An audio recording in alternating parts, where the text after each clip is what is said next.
O propósito de Deus com Israel. Israel é uma prova concreta de que Deus existe. Apesar de humilhado, perseguido, banido, massacrado, quase destruído por vezes, e isso durante milênios, vive ainda Israel. Nenhum estudo sério da escatologia bíblica pode ignorar o povo de Israel ou colocá-lo em plano secundário, tendo em vista o que Jesus afirmou: olhai para a figueira e para todas as árvores. Lucas 21:29. Israel é como o relógio de Deus a indicar o passar do tempo desta presente dispensação da graça de Deus. Não se pode negar a influência de Israel no destino dos povos. A promessa feita por Deus a Abrão em Gênesis 12, verso 3, abençoarei os que te abençoarem e amaldiçoarei os que te amaldiçoarem, tem sido rigorosa e admiravelmente cumprida através dos séculos até os nossos dias. As nações que apoiam e protegem os israelitas são prósperas e abençoadas, ao passo que as que os perseguem são sempre castigadas, ou desaparecem, ou são humilhadas e, invariavelmente, perdem a bênção divina. Israel é também uma afirmação viva de que um poder supremo, um poder inteligente, um poder que planeja, cuida e executa, dirige os destinos deste mundo. Certo imperador alemão, religioso mas não crente, protetor da fé mas não salvo, na sua hora de morte teve a presença de um sacerdote luterano que procurava incutir-lhe na mente a fé salvadora. A esse religioso desafiou o imperador: dá-me uma prova da existência de Deus. O povo judeu, majestade, respondeu sem vacilar o sacerdote: sim, Israel é uma prova concreta de que Deus existe. Apesar de humilhado, perseguido, banido, massacrado, quase destruído por vezes, e isso durante milênios, vive ainda Israel. E agora vive como nação poderosa e próspera. Israel vive ainda porque tem, dada por Deus, uma missão a cumprir no fim do século presente. Não pode desaparecer. Se Israel é uma prova irrefutável da existência de Deus, se Israel influi no destino das nações, quiçá no das pessoas, então é preciso estudar com profundidade a vida desse povo, mas estudá-la em todas as suas faces para conhecer as mais estranhas e verdadeiras circunstâncias que servem de roteiro para as pessoas e as nações. O cidadão moderno necessita, para enfrentar a diversificada era em que vivemos, de ser uma pessoa bem informada. E odiernamente, nenhuma educação se completa sem o estudo desse povo que constitui o milagre do século, o Estado de Israel. Um país com cerca de 6,5 milhões de habitantes, cercado por mais de 100 milhões de inimigos e que, apesar de lhe moverem há décadas e com o indisfarçável apoio da maioria das nações, uma guerra contínua e cruel, não conseguem destruí-lo. Esse Israel se firma como o inequívoco sinal dos tempos. A Bíblia avisa: quando virdes acontecer estas coisas. O prometido reinado messiânico sobre Israel se aproxima e o lugar do Messias está vago, pois, providencialmente, o atual governo de Israel não possui rei. Eles, inconscientemente, aguardam o rei Jesus e para ele reservam um trono. A dispensação da promessa. Para melhor compreendermos o importante papel de Israel no plano divino, temos de primeiramente conhecer o pai dessa nação e as promessas que Deus fez a ele e a seus filhos durante a dispensação da promessa que vai de 2090 a 1875 a.C., bem como as ameaças. O propósito divino com Israel contidas na aliança da lei, celebrada no Sinai 430 anos mais tarde. Condições iniciais. As circunstâncias em que Abraão recebeu a dispensação da promessa foram as melhores possíveis. Em primeiro lugar, Deus o escolheu como tronco de uma raça especial no cumprimento de seu plano. Em segundo lugar, Deus prometeu o Messias através de Abraão. Em terceiro lugar, Deus prometeu dar a terra de Canaã em herança eterna à família de Abraão como base de seu futuro trabalho missionário mundial. Em quarto lugar, Deus prometeu revelar-se através de Abraão e da sua descendência. Estabelecerei a minha aliança entre mim e ti e a tua descendência no decurso das suas gerações, aliança perpétua para ser o teu Deus e da tua descendência. Dar-te-ei a tua descendência a terra das tuas peregrinações, toda a terra de Canaã, em possessão perpétua, e serei o seu Deus. Gênesis 17, versículos 7 e 8. O propósito divino. A história de Israel é o relato fiel do cumprimento das profecias bíblicas a respeito desse povo singular, desde a aliança que Deus fez com Abraão durante a dispensação da promessa, conforme Gênesis 12, versículos 1 a 4. Nessa aliança, Deus prometeu: de ti farei uma grande nação. Esta promessa se cumpriu de 3 maneiras distintas. Primeiramente em Ismael, que é o pai dos árabes através de Maalate ou Basemate e Esaú. Foi Esaú a casa de Ismael, e além das mulheres que já possuía, tomou por mulher a Maalate, filha de Ismael, filho de Abraão, irmã de Nebaiote. Gênesis 28 e 9. Em segundo lugar, na sua posteridade natural, como pó da terra. Gênesis 13, 16, João 8, 37, ou seja, os hebreus. Finalmente, na sua posteridade espiritual, como as estrelas do céu. Gênesis 22, 17, isto é, todos os homens de fé, quer sejam judeus ou gentios.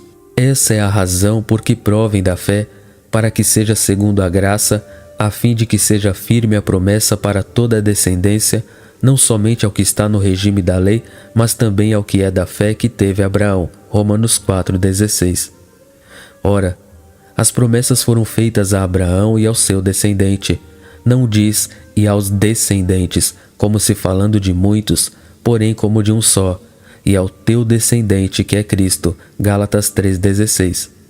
Aqui se confirma a promessa de redenção da aliança adâmica conforme Gênesis 13,15. Porém inimizade entre ti e a tua mulher, entre a tua descendência e o seu descendente. Este te ferirá a cabeça, e tu lhe ferirás o calcanhar. E te abençoarei. A bênção divina na vida de Abraão se revela no plano material. Toda esta terra que vês, hei de dar a ti e a tua descendência para sempre. Então ele, Eliezer, disse: sou servo de Abraão. O Senhor tem abençoado muito ao meu Senhor, e ele se tem engrandecido. Deu-lhe ovelhas e bois, e prata e ouro, e servos e servas, e camelos e jumentos. Gênesis 13,15 e Gênesis 24, 34, 35.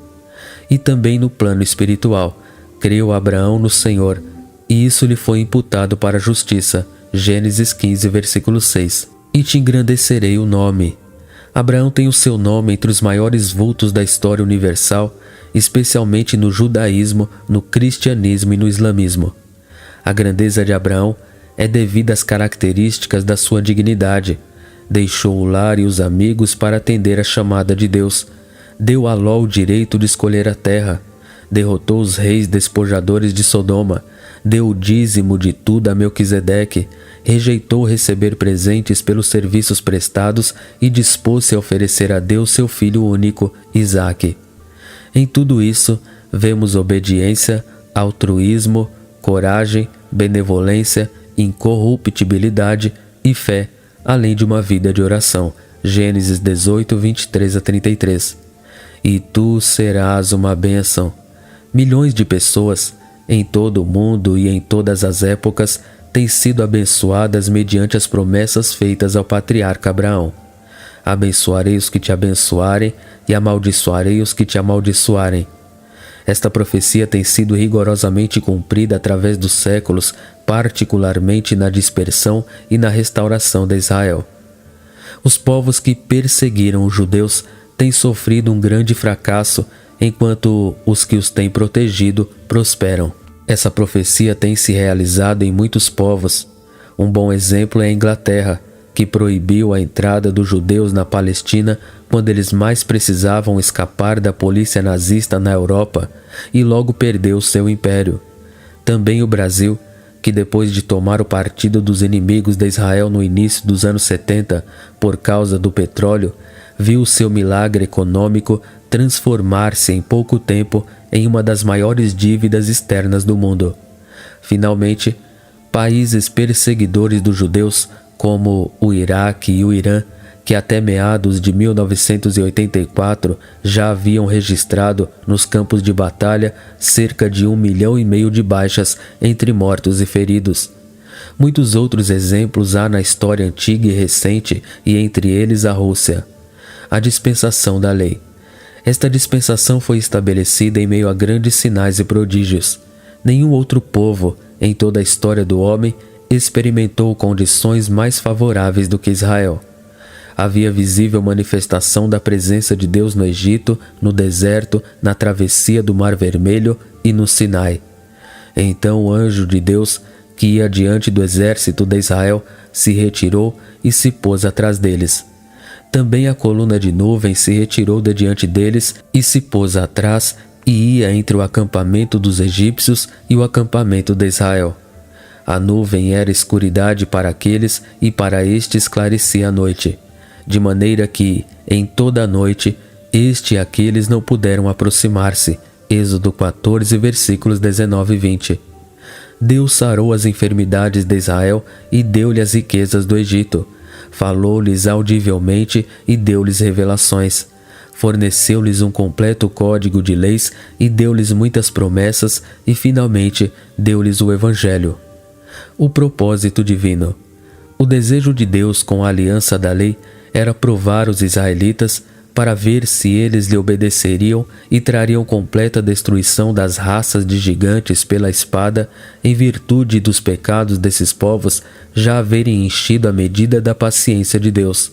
Trazer o Messias ao mundo através da pura linhagem adâmica, em cumprimento a Gênesis 13:15, e finalmente estabelecer um sistema de sacrifícios que mostrasse nos mínimos detalhes a hediondez do pecado e a necessidade da morte expiatória do Messias. Gênesis 15:16. A dispensação da lei cobre o longo período do Sinai ao Calvário, e nela todos os homens são condenados por haverem todos pecado. A nação de Israel não suportou as provas a que foi submetida debaixo da lei, e quebrou seu compromisso de Êxodo 19:8, constante do seu solene juramento: tudo o que o Senhor falou faremos, que foi levado à presença de Deus, e Moisés relatou ao Senhor as palavras do povo. Por isso vieram os juízos dos cativeiros assírio e babilônico. A dispensação da graça. O estabelecimento da dispensação da graça ocorreu na plenitude dos tempos, quando por toda parte era patente a falência da filosofia, da religião e da política em seus esforços para melhorar a vida humana. Um retrato dessa época nos é apresentado por Benjamin Scott. É impossível descrever toda a miséria moral de uma religião pagã cujos deuses eram debochados, bêbados, fatricidas, prostitutos e assassinos, e cujos templos eram lupanares e antros dos piores vícios, chegando alguns a só serem tolerados fora das cidades. Vitrúvio 1:7. Seus espetáculos, as horríveis pugnas de gladiadores e cenas impuras, o Catão Caserneiro não podia presenciar. Suas procissões eram cortejos de indecências. Seus altares, não raro, se tingiam de sangue humano. Suas festas, as célebres bacanais e saturnais, cujo ritual era o vício e cujos sacerdotes e sacerdotisas temos de descer um véu para esconder suas simples funções sacerdotais. No tempo de Augusto, o casamento tinha caído em desuso. Se existia, era apenas para tornar a mulher escrava. A esposa tinha de trabalhar. As concubinas e cortesãs é que eram as amigas do seu senhor. Mas tudo isto não é ainda o mais negro do quadro. Não há único dos vícios que provocaram a extinção dos cananeus ou que fizeram vir do céu o fogo vingador sobre as cidades da planície, que não surge o retrato que a história registra de quase todos os imperadores, estadistas, poetas e filósofos da Roma antiga e da Grécia clássica. A lepra moral corrompia tudo e a todos. A crueldade campeava tanto quanto a sensualidade. A escravatura era universal. Sócrates era uma exceção. É neste mundo tenebroso que Jesus se manifesta como o sol da justiça, com a mais pura de todas as doutrinas, a fé cristã, anunciada com autoridade e confirmada com grandes sinais e prodígios, inclusive pelos discípulos e apóstolos. O propósito divino. Na dispensação da graça, o propósito divino ou propósito de Deus é salvar todo aquele que crê em Jesus, tanto judeus como gentios, e chamar para fora do mundo esse povo especial, firmando a sua igreja. Porque Deus amou o mundo de tal maneira que deu o seu Filho unigênito para que todo que nele crê não pereça, mas tenha a vida eterna. João 3,16. E a vida eterna é esta, que te conheçam a ti, o único Deus verdadeiro, e a Jesus Cristo a quem enviaste. João 17,3. Israel rejeita o Messias. A dispensação da graça começou com a morte expiatória de Jesus, João 19,30, e terminará no arrebatamento da igreja. Em todo esse período, os israelitas, como nação, estão cortados, postos de lado, até que entre a plenitude dos gentios.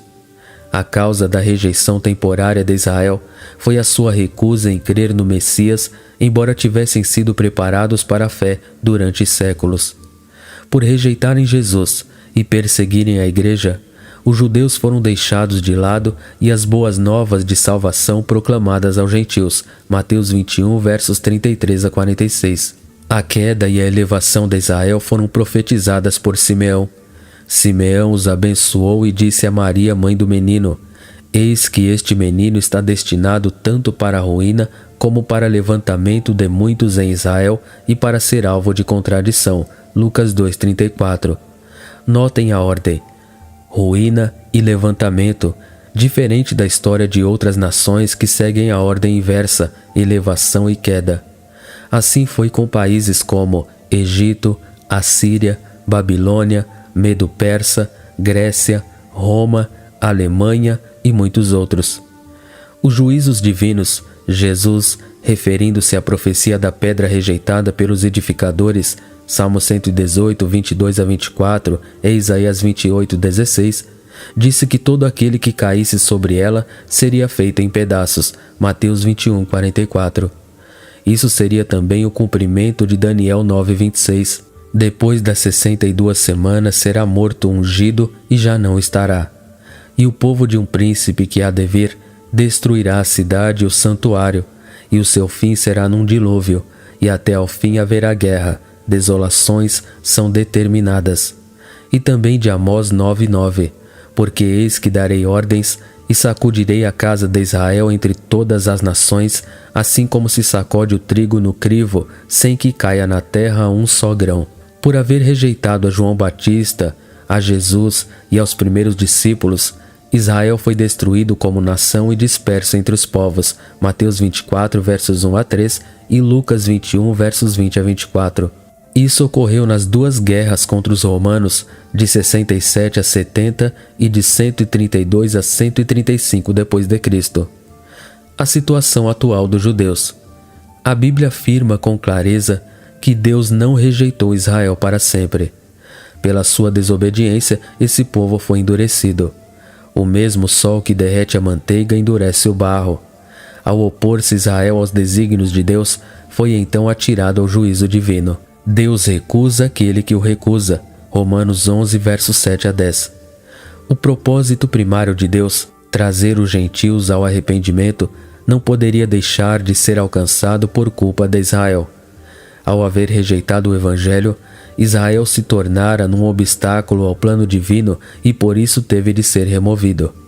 O apóstolo Paulo explica que pela transgressão dos judeus veio a salvação aos gentios para pô-los em ciúmes. Romanos 11:11. Mas Deus, que por amor não quer excluir ninguém, pretende recolocar Israel no centro da sua soberana vontade.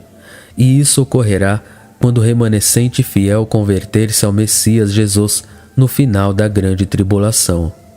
Que Deus em Cristo abençoe a todos.